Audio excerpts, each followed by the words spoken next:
여호수아서 3장 1절에서 6절까지의 말씀입니다.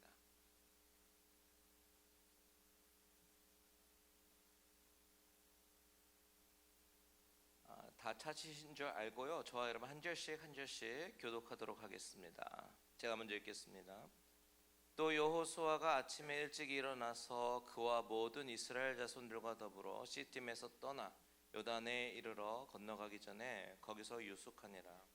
사흘 후에 관리들이 진중으로 돈이 다니며 백성에게 명령하여 이르되 너희는 레위 사람 제사장들이 너희 하나님 여호와의 언약궤 매는 것을 보거든 너희가 있는 곳을 떠나 그 뒤를 따르라. 그러나 너희와 그 사이 거리가 2,000 규빗쯤 되게 하고 그것에 가까이 하지는 말라. 그리하면 너희가 행할 길을 알리니 너희가 이전에 이 길을 지나보지 못하였음이니라 하니라. 여호수아가 또 백성에게 이르되 너희는 자신을 성결하게 하라. 여호와께서 내일 너희 가운데에 기이한 일들을 행하시리라. 여호수아가 또 제사장들에게 말하여 이르되 언약궤를 메고 백성에 앞서 건너라 하매 곧 언약궤를 메고 백성에 앞서 나아가니라. 아멘. 아멘.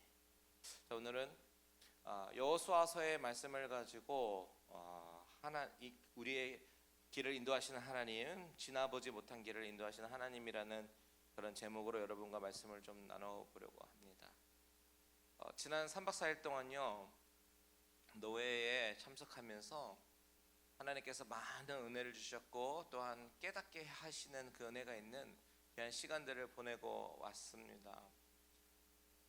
제가 많이 말씀드렸지만 우리 교단은요 너무나도 좋은 게 노회 총회 가면요 예배드리고 은혜 받는 그런 시간들이 계속 있어서 다른 교단처럼 회의하고 딱딱한 분위기가 아닌 목사님들끼리 서로 격려하고 위로하고 말씀으로 위로받고 새롭게 세워지는 그런 시간들이었어요. 이번에도 마찬가지였습니다. 5명의 목사님으로부터 말씀을 듣게 되었는데 목사님들께서 주시는 그 말씀과 나눔이 평소에 목회를 하면서 고민해오고 또 갈등해 왔던 그런 질문들이 있잖아요. 그런 것들에 대해서 좀 뭔가 안서를 얻는 것 같고 그리고 위로를 얻고 힘을 주는 것 같아서요.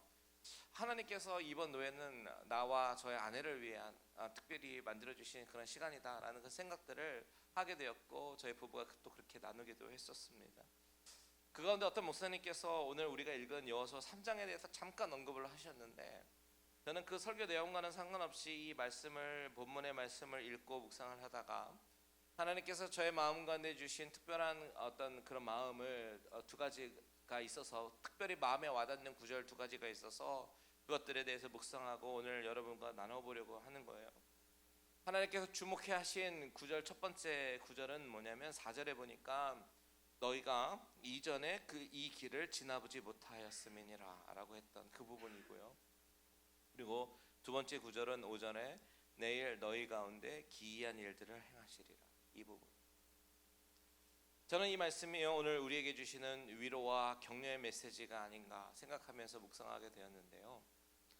오늘 이 밤 우리가 이 말씀을 붙들고 기도하면서 하나님의 일을 기대하는 귀한 이 밤 되시기를 주님의 이름으로 축원드립니다. 자, 첫 번째 너희가 이전에 이 길을 지나보지 못하였다라고 얘기해요. 여러분 본문의 상황이 어떤 상황입니까? 이스라엘 백성들이 광야 생활을 마치고 이제 요단강을 건너기 직전이에요. 이전 세대는 1세대는 다 죽고 이제 2세대들만 남았어요.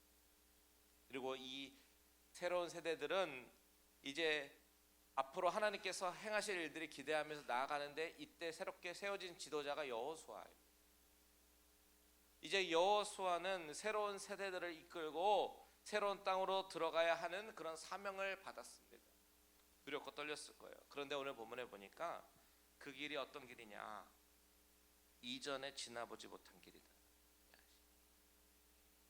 여러분 우리는 이전에 가보지 못한 길을 새롭게 가게 되면 두 가지 마음이 있어요. 하나는 막연한 기대감과 흥분된 기대감이 있고 하나는 두려움이 있습니다. 미국에 첫 이민 오셨을 때 한번 생각을 해보시면 너무나도 이해가 쉬울 것 같아요. 저는 유학생으로 왔기 때문에 미국 생활이 굉장히 기대가 됐었습니다. 하나님께서 열어주실 이 유학 생활이 어떨까 그런 기대감도 있었고 흥분도 있었습니다. 그런데 이곳에 저희 친척도 아무도 없고 가족도 아무도 없고 혼자서 아내와 저가 둘이서 살아가야 개척해 나가야 되는 이 미국의 생활은요, 저로 하여금 주눅들기에 너무나도 충분하게 만들었습니다. 그래도 감사한 것은 제가 다녔던 교회분들이 여러 가지로 도와주시고 격려해 주시고 또 유용한 정보들을 하나씩 알려주셔서 얼마나 힘이 되었던지요. 여러분 어떠셨습니까? 우리가 이민 스토리 이야기하기 시작하면 밤새도 모자라잖아요. 근데 제가 예를 이민으로 든 것뿐이지 사실은 우리는 인생을 살면서 늘 새로운 환경 속에 들어가서 한 번도 가보지 못했던 그런 길을 걸어가게 되는 경우가 상당히 많이 있습니다. 우리가 작년 8월에 이곳으로 이사를 와서 새롭게 시작을 한 것도 우리는 새롭게 열어주시는 길을 가고 있는 거고요. 자녀들이 학교로 진학을 한다든지 결혼을 한다든지 이 모든 것이 인생의 새로운 그런 길을 열면서 가는 것입니다. 결국 우리 인생 자체가 이전에 한 번도 가보지 못했던 그런 길을 가는 것은 아닌가, 그것이 인생이 아닌가라는 생각이 들기도 해요. 자, 오늘 이 본문 가운데 등장하는 여호수아 그리고 그가 이끄는 이스라엘 공동체 사람들의 입장에서 보면 동일하게 새롭게 열리는 길을 걸어가야 됩니다. 앞에는 요단강이 있어요. 그리고 그 요단강을 이제 건너야 하는 그런 상황인데 그동안 부모님들 1세대로부터 들었던 이야기들이 뭐죠? 홍해 건넌 이야기들을 많이 들었을 겁니다. 출애굽하고 정말 홍해가 앞에 가로막혀 있어서 막막했을 때 하나님께서 홍해를 갈라주셨다. 하나님께서 강한 동풍을 불게 하셔서 우리는 마른 땅을 걸어올 수 있었어. 하나님의 은혜야. 이 얘기를 수도 없이 들으면서 자랐을 겁니다.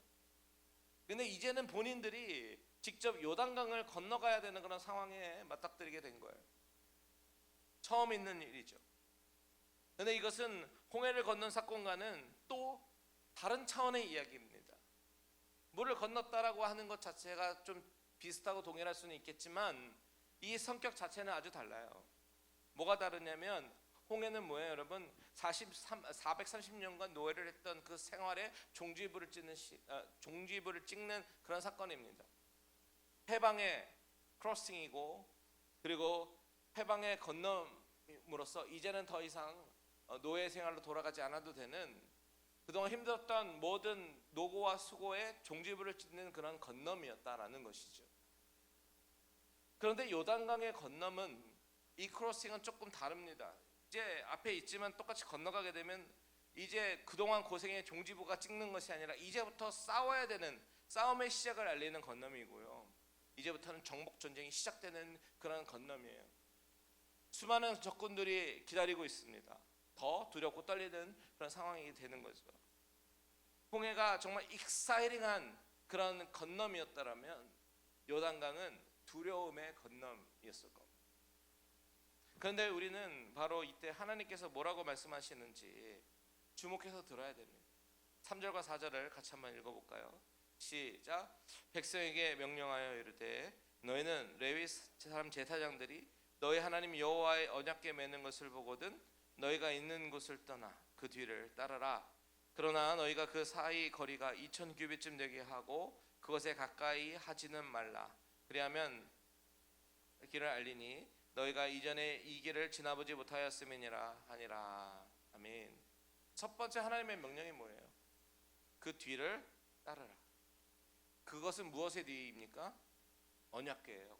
여호와의 언약궤의 뒤를 따르라라고 말씀하십니다. 여러분, 하나님이 왜 언약궤의 뒤를 따르라고 하셨어요? 바로 언약궤가 상징하는 상징성 때문에 그래요. 제가 예전에 말씀드렸지만 언약궤 안에 여러분 뭐가 들었습니까? 세 가지, 인간의 죄성을 드러내는 세 가지가 들어 있습니다. 아론의 쌍난 지팡이, 만나를 담은 항아리, 그리고 십계명의 두 돌. 이 세 가지가 들어 있는 것이 바로 언약궤죠. 이 세 가지 모두가 인간의 죄성을 드러내는 그런 도구들입니다. 아론의 쌍난 지팡이는 민수기 17장에서 고라 자손의 그 반역에 관한 이야기와 연관이 되어 있습니다.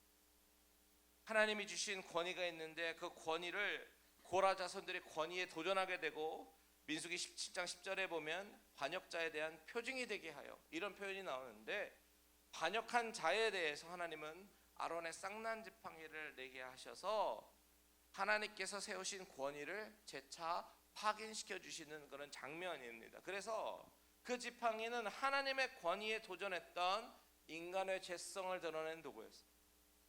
두 번째 만나를 담은 항아리는 무엇이지요? 먹을 것 하나 없는 그 광야에서 하나님을 신뢰하지 못하고 모세를 원망하면서 하나님까지 원망했던 그들의 그 컴플레인. 그런데 그 하나님은 그 먹을 것 하나 없는 그 광야 가운데서 나는 너의 공급자야 라고 알려주시기 위해서 만나를 주셨어요. 그러니까 그 만나를 항아리로 담아서 언약궤 안에 두신 것은 뭐예요? 인간이 얼마나 하나님을 순종하기에 그런 마음이 완전히 무너진 존재이냐, 그것을 확인시켜주는 물건이 바로 항아리에 담긴 만나였다. 그리고 마지막 세 번째는 십계명의 두 돌판. 근데 이 두 돌판이 두 번째 십계명이다라는 것이 포인트죠. 첫 번째 두 돌판은 모세가 화가 나서 금송아지를 깨뜨리면서 없어졌어. 그러면서 하나님이 다시 부르셔서 두 번째 돌판을 주시는데, 결국 이 두 돌판은 이스라엘 백성들이 하나님을 전적으로 신뢰하지 못해서 생긴 그런 우상 숭배의 흔적을 가르쳐주는 거죠. 그러니까 이 세 가지, 언약궤 안에 있는 이 세 가지 물건들이 상징하는 것은 뭐예요? 인간의 연약함과 죄성을 드러내는 물건들이다. 그런데 중요한 것은 그것을 궤 안에 넣으시고 하나님의 임재가 임하는 그 자리, 은혜의 자리, 자비의 자리, 시은소로 덮는 것이죠.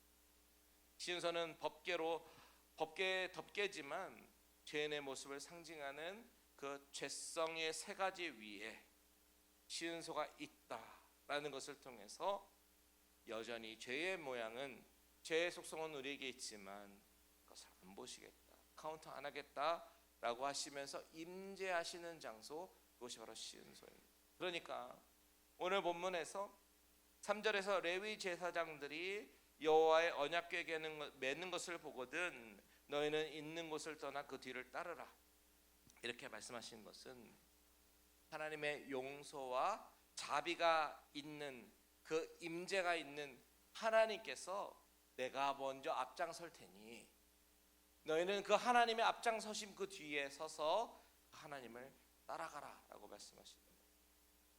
자, 여러분, 우리가 한 번도 가보지 않은 그런 길을 가게 될 때에 우리가 기억해야 되는 말씀은 뭐냐? 우리의 역할은 바로 앞장서서 가는 것이 아니다라는 거예요. 한 번도 가보지 않은 그 길을 갈 때에 우리는 앞장서서 갈 것이 아니라, 우리가 길을 개척하며 가는 것이 아니라 바로 하나님께서 먼저 앞장서시게 하고 우리는 따라가는 것이 우리가 해야 될 일이다. 하나님께서 말씀하시는 거예요. 내가 앞장서겠다. 너희들이 가보지 않은 길 내가 앞장설 테니 너희들은 그저 그 하나님 뒤에서 따라오라 라고 말씀하시는 거예요. 우리 안에 여전히 죄성이 있어도, 우리 안에 여전히 해결되지 않는 그런 상처가 있고 불신앙이 있고 온전하지 못함과 솔직하지 못함과 신뢰하지 못함과 의심이 있고 깨어짐이 있어도, 아픔과 상처들이 여전히 내 안에 있어도, 그래서 때로는 내가 앞장서려고 하는 본능이 나에게 있을지라도 하나님은 언약궤를 보여주시면서 알아, 나는 은혜의 하나님이고 용서의 하나님이고 긍휼의 하나님이다. 너의 힘이 아닌 은혜로 순종하며 나아가, 이렇게 말씀하십니다. 이번 노회에 참석하면서요, 하나님은 여전히 저와 여러분을 사랑하고 우리 교회에 대해서 비전과 뜻과 계획이 있음을 다시 한번 확신하는 그런 시간이 되었습니다. 어려움이 있다고, 잠깐 아픔이 있다고 그것이 끝이 아니라는 겁니다. 요단강이 눈앞에 있다고 끝이 아니라는 거예요. 절망이 아니라는 겁니다. 그 자리는 주저앉는 자리가 아니라 하나님을 신뢰하면서 하나님께서 먼저 가시면 따라가는 자리라고 하나님께서 말씀하시는 것이죠. 하나님은 우리에게 우리 눈에 놓여진 요단강 같은 어떤 불확실성의 상황 속에서 먼저 앞서가시면서 그 이후의 삶, 축복의 삶을 예비하셨다라는 사실을 믿으시기 바랍니다. 어쩌면 요단강을 건너가도요, 바로 축복의 그런 땅이 펼쳐지지 않을 수도 있어요. 그때부터 전쟁이 시작이 돼야 되고 그때부터 피를 흘려야 되는 그런 상황이 생길 수도 있습니다. 그런데 중요한 것은 하나님이 그 땅을 우리에게 예비하셨다라는 사실. 하나님은 이미 승리하실 것을 작정하셨다라는 겁니다. 우리는 그것을 신뢰해야 되는 거예요. 우리에게 가장 필요한 것이 바로 이 신뢰, trust예요. 하나님을 신뢰하는 것이 이 정복 전쟁의 승리의 법이라는 거죠. 여러분, 우리가 2026년 한 해를 우리가 지내면서 하나님이 우리에게 하실 일들, 새롭게 열어주실 일들을 기대하면서 신뢰의 한 해가 되시기를 주님의 이름으로 축원드립니다. 의심하지 말고 앞에 계신 주를 그저 따라가면서 순종하면서 요단강을 건너는 저와 여러분들 되시기를 축복합니다. 자, 이전에 가보지 못한 길을 지나가는 방법 두 번째는 하나님의 지시는 바로 언약궤와 거리를 두라라고 말씀하시는 거예요. 4절에 나오죠. 4절 다시 한번 같이 읽겠습니다. 시작. 그러나 너희와 그 사이 거리가 2000규빗쯤 되게 하고 그것에 가까이 하지는 말라. 그리하면 너희가 행할 길을 알리니 너희가 이전에 이 길을 지나보지 못하였음이니라 하니라. 하나님은 언약궤를 따라갈 때에 그 따라가는 방법에 대해서 말씀하십니다. 그 방법이 뭐냐? 바로 2000규빗쯤 거리를 두고 따라가라. 이 2000규빗이 어느 정도의 거리냐면요, 약 1km 조금 안 되는 그런 거리입니다. 짧지도 않고 길지도 않는 거리. 어떻게 보면 좀 길다라고 느껴질 수 있겠죠. 근데 이 적당한 거리를 통해서 하나님은 우리에게 말씀하시는 거예요. 이 정도 거리를 두고 따라오라고요. 이것을 통해서 우리는 하나님은 어떤 분이시냐, 어떤 분으로 하나님은 우리로 하여금 인식하게 하기를 원하시는가, 이것을 우리가 생각을 해봐야 되는데요. 여러분, 이것은 단순한 안전거리가 아닙니다. 또한 이것은 어떻게 하라고 가르쳐주는 어떤 행정적인 지침도 아니에요. 너무 가까이 있을 때 보지 못하는 그런 것들이요, 어느 정도 거리를 두고 적당하게 거리를 두면 느껴지고 보여지는 것들이 있습니다. 그것이 뭐냐? 하나님의 거룩하심입니다. 성경이 처음부터 끝까지 우리에게 말씀하시는 하나의 메시지가 있죠. 그게 뭐냐면 바로 하나님을 경외하라라는 겁니다. 하나님은요, 우리가 경외해야 하는 대상이다. 구약에서부터 쭉 계속해서 말씀하고 계시죠. 근데 경외는 뭐예요? 단순히 두려워하는 감정만을 의미하지는 않습니다. 경외는요, 그런 두려워하는 감정을 넘어서 하나님의 거룩하심과 하나님의 위대하심을 우리로 하여금 인식하는 것이 바로 하나님을 경외하는 거예요. 그리고 더 한 발자국 더 나아가잖아요. 그러면 그 하나님의 거룩하심과 위대하심 앞에 내 자신을, 내 자아를 쳐서 복종하고 그 말씀에 순종하며 살아가는 그런 태도까지 요구하시는 것이 바로 하나님을 경외하는 겁니다. 그러니까 다시 말하면 하나님이 어떤 분이신지 인식하잖아요. 그러면 하나님이 어떤 분인지 인식하는 단계에서 한 발자국 더 나아가서 그 하나님의 주권과 그 하나님의 통치를 인정하면서 우리로 하여금 순종하는 것이 바로 하나님을 경외하는 것이다.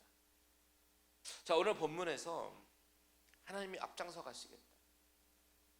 그러니까 따라오라라고 말씀하시죠. 그러면서 2000규빗쯤 떨어져서 따라오라라고 말씀하시는데, 그것은 2000규빗 되는 곳에서 앞장서신 하나님을 바라보라, 증인이 되어라. 그러면서 그것을 따라오라, 순종하라, 보면서 따라오라, 순종하라라는 것을 두 가지를 동시에 말씀하시는 거예요. 하나님이 앞장서셔서 어떻게 인도하시는지, 하나님이 죄인된 우리들을 어떻게 용납하시고 어떻게 사랑하시면서 그럼에도 불구하고 우리를 우리를 인도하시는지 그것을 하나님의 그 주권을 봐라. 너무 가까이 가면 보지 못하는 것들이 있고 너무 가까이 가면 깨닫지 못하는 것들이 있는데 하나님이 용서의 하나님이시고 자비의 하나님이시라고 우리가 너무나도 쉽게 우리의 죄에 대해서 가볍게 생각을 한다든지 안일하게 다가가게 되면 하나님의 거룩하심과 우리의 죄성은 충돌할 수밖에 없어요. 그 대표적인 사건이 뭐예요? 우사의 사건이잖아요. 하나님 법궤를 메고 가는 그 수레가 소들로 인해서 넘어지려고 하니까 우사가 손을 대고 죽잖아요. 그렇게 우사가 직사할 수밖에 없었던 것은 하나님의 거룩함 앞에 우리 죄된 인간이 서게 되면요, 우리는 그 하나님 앞에 함부로 나아갈 수 없는 그런 존재다라는 것을 보여주시는 거예요. 그래서 하나님은 우리의 부족함은 인식하지만 앞장서서 가시는 하나님을 바라보면서 그 하나님의 인도하심에 순종할 것을 요구하시는 장면이 바로 오늘 이 장면이다라는 거죠. 이것이 바로 한 번도 가보지 않는 길을 가는 방법이다. 그래서 여러분 5절 한번 보십시오. 5절에 이렇게 얘기합니다. 같이 읽습니다. 시작. 여호수아가 또 백성에게 이르되 너희는 자신을 성결하게 하라. 여호와께서 내일 너희 가운데 기이한 일들을 행하시리라. 아멘. 너희 가운데 기이한 일들을 행하실 건데 그 앞서서 뭘 하래요? 성결.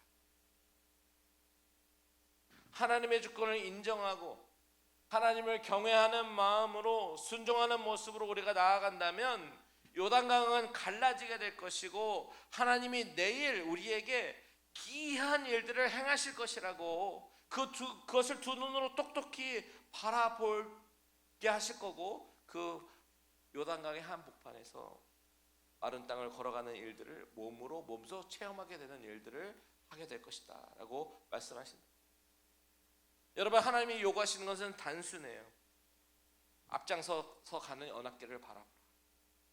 그리고 따라가라. 그리고 하나님께서 행하실 일들을 목도하기에 좋을 만한 그런 거리를 두면서 하나님을 경외하는 마음으로 따라가라. 그 발걸음에 순종하라. 이것을 요구하시는 거죠. 그리고 그 순종함 뒤에 우리의 성결을 요구하시는 거예요. 그렇다면 여러분, 오늘 메시지의 결론으로 돌아와서 그렇다면 오늘 도대체 이 메시지, 이 말씀이 오늘 저와 여러분에게 말씀하시려고 하는 그 메시지는 무엇이냐는 거죠. 저는요, 오늘 이 말씀이 현재 우리의 자리를 돌아보게 하는 메시지라고 믿습니다. 이전에 가보지 않는 길, 앞이 보이지 않는 길, 건너면 전쟁이 기다리는 그 길, 그 한복판에 우리는 어쩌면 서 있을지도 몰라요.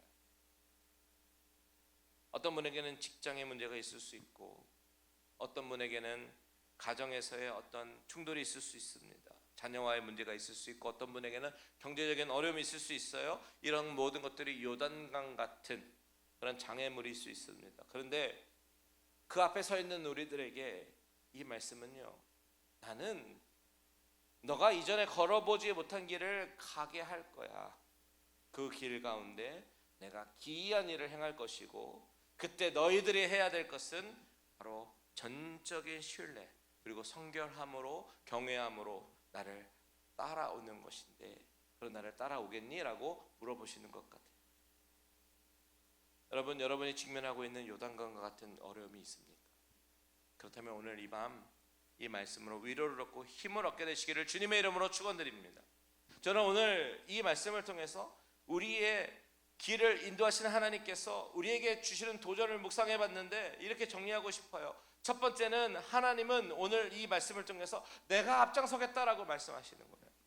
그 이야기는 내가 그동안 나의 본능적으로 해오던 일들, 내가 앞장서면서 나의 열심으로 해왔던, 나의 경험으로 해왔던, 나의 방법으로 내 힘으로 요단강을 건너가려고 했던 나의 본성들을 다 내려놓고 전적으로 하나님 뒤에서 하나님이 하심을 바라보고 순종하라라고 말씀하십니다. 두 번째, 하나님이 역사하시기 위해서 성결할 것을 요구하시는데 이것은 그동안 하나님 앞에서 잘못된 줄 알면서도 회개하지 않고 붙들고 있었던 나의 죄성들을 오늘 밤 회개하기 원하시는 것까? 잘못된 줄 알면서도 용서하지 못하고, 잘못인 줄 알면서도 자꾸만 나를 드러내려고 애를 썼던, 내가 주도하려고 했던 그런 모습이 있었고, 잘못인 줄 알면서도 하나님을 전적으로 신뢰하지 못했고, 잘못인 줄 알면서도 하나님을 경외함으로 순종하지 못했던 부분, 오늘 이 밤에 저와 여러분이 회개하기를 원합니다. 세 번째 메시지는 하나님이 주시는 희망을 묵상해 봤어요. 저희 교회를 생각해 보니까요, 우리 교회가 갈릴리 은혜교회가 25년을 지나왔더라고요. 작년에 새 성전으로 이사도 했습니다. 그리고 아픔도 있었고 시련도 있었어요. 지금 우리 교회가 전혀 가보지 못한 길 앞에 서 있습니다. 그런데 오늘 하나님이 말씀하시는 거예요. 내가 먼저 간다. 너희들은 그 뒤를 따라오면 돼. 이 요단강 앞에, 이 요단강이 끝이 아니라 요단강 건너편에서 내가 일할 기이한 일들을 기대하고 바라보라라고 말씀하시는 겁니다. 요단강 건너편에는요, 하나님이 예비하신 축복의 땅들이 펼쳐져 있습니다. 하나님은 그 땅을 이미 예비하셨습니다. 이미 승리를 작정하셨어요. 우리가 해야 될 것은 오직 하나, 그 하나님을 신뢰하고 따라가는 그 순종밖에 없는데, 여러분 한 가지 기억해야 되는 것이 있죠.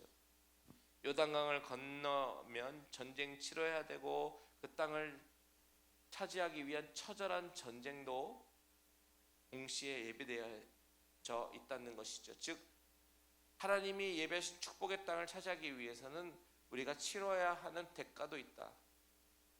저는 이 대가가 무엇일까 생각을 해보니, 우리가 순종하며 취해야 하는 바로 그 모습은, 대가는, 싸워야 하는 대상은 바로 그 전도가 아닐까 생각을 해보는 거예요. 그 땅은 이미 예비하셨지만 그 땅은 우리가 취해야 되는 겁니다.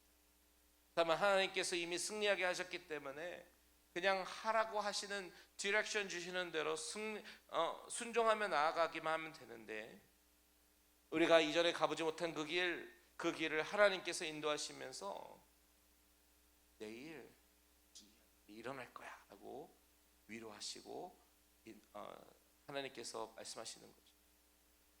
하나님께서 앞장서시겠다. 하나님께서 역사하시겠답니다. 이 모든 것에 언약궤를 따라 하나님만 바라보며 순종으로 나아갈 때에 요단강의 기적 한가운데서 하나님의 그 기적을 몸소 체험하며 간증하는 역사의 산증인이 되는 저와 여러분들 되시기를 주님의 이름으로 축원드립니다. 다 같이 기도하겠습니다.